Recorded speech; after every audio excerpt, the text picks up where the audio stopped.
Magandang araw po sa ating lahat. Hallelujah. Purihin ang Panginoon.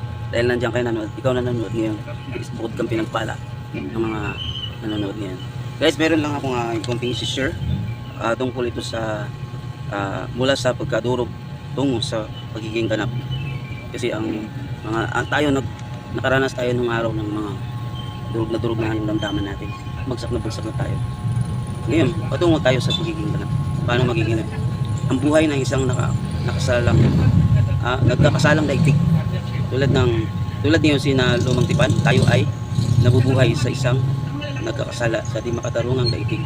Sabi ng Genesis chapter 37, una, sakit, karamdaman; pangalawa, pag-iwan o paglisan; pangatlo, pagmamalabis, panlilibak at panunuri; pananakit ng iba't ibang paglamay ng kapwa. Yun.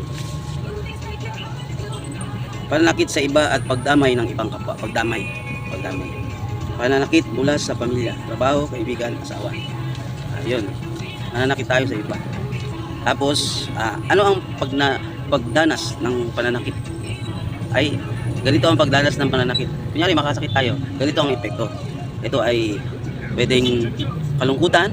Pangalawa, pagkaramdam ng pagtanggi. Pangatlo, hinanakit. Pang-apat, takot. Panglima, galit. Yun po ang epekto ng kapag nakasakit tayo ng kapwa.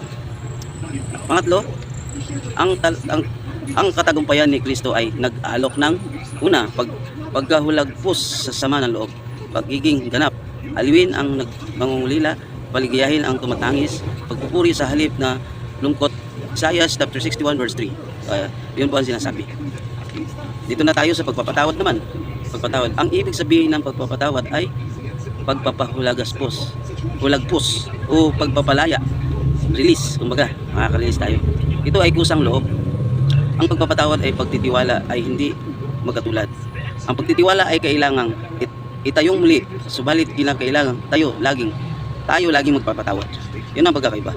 Itatayo muli ang pagtitiwala. Ang kinakailangan laging magpatawad. Nagpatawad tayo para sa ating sariling kapakanan. Kahanda ng Diyos upang tulungan tayong magpatawad. Ang pagpatawad ay hindi isang option. Wala tayong karapatang pumili. Yon. Kapag kayo'y nananalangin, patawarin muna ninyo ang pagkakasala sa inyo upang ipatawad din naman sa inyo ng inyong amang nasa langit ang inyong pagkakasala. Nasabi sa Marcos chapter 11 verse 25, ang patawarin at patawarin mo kami sa aming kasalanan sapagkat pinapatawad namin ang bawat nagkakasala sa amin. Lucas chapter 11 verse 4. Yon. Sa inyong inventaryo para sa spiritual na kalagayan. Sa kaliwang hanay, isulat ang pangalan ng mga taong kailangan mong patawarin. Iyon po isulat natin. Sa gitna ng hanay, isulat ang mga kasalanang ginagawa laban sa iyo. Sa kanang hanay, isulat ang damdaming naranasan. Gawin ng magkapariha. Mabuti pag-usapan ninyo ang inyong kapariha ang mga naisulat ninyo sa inyong listahan. Yan po.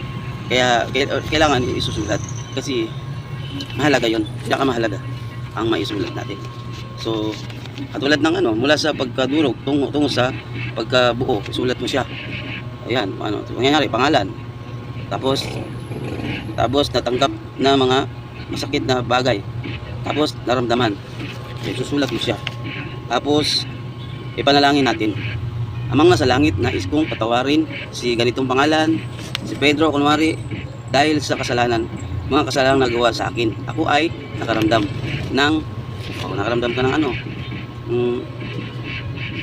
ka ng ganitong sakit. Yan, susulat mo siya. Yun, tapos pangalan ng pagpatawad, ang aming nasa langit. Ganon. Pinipili kong patawarin si pangalan ng tao sa kasalanang ginawa. Naramdaman ko na damdaming nanarasan. Ganun yan. Bago o pagkatapos nito ipahayag ang anumang kasalanang nagawa sa relasyon ito. Dumako sa mga hakbangin sa paggaling. Ayun. Maaring wala kang sapat na panahon at patawarin ang lahat sa mga kasalanang nagawa ngayong oras na ito. Ngunit habang pinapaisip ng Diyos ang mga ito sa mga sumusunod na mga araw, bigyan panahon ang pagpapatawad. Ganon.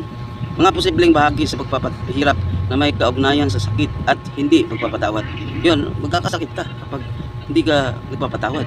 Epekto yun eh. Kailangan mong magpatawad. Ito ang mga epekto na hindi ka nagpapatawad. Sama ng loob. Sama ng loob. Panghihiganti. Yun, damdamin ng pagtanggi. Kabiguan, kalungkutan. Mababang pagtingin sa sarili. Yun, magiging mababang pagtingin sa sarili. Kawalan ng desisyon. Yun, hindi ka ng desisyon, hindi ka na nangarap. Takot ka na mabigo. Agam-agam, yun, may pagdududa ka na. Paghihimagsik, ayun, rebelde ka na. Masamang pita ng laman, yun, masamang pita ng laman. Andun yun, pangalo niya, yun, pagkabalakyot, magbabalakyot ka na. Yun ang mga nabanggit ko ng mga epekto ng mga posibleng bahagi ng pagpapahirap na may kaugnayan sa sakit at hindi pagpapatawad. Yun yung hindi nagpapatawad. So, yan lang po. Sana po may natutunan tayo kahit maski pa paano. Kung di ka pa nakasubscribe, pwede bang mahingi ng subscribe sa inyo upang marami pa tayong video may upload. Maraming salamat po. God bless you sa ating lahat.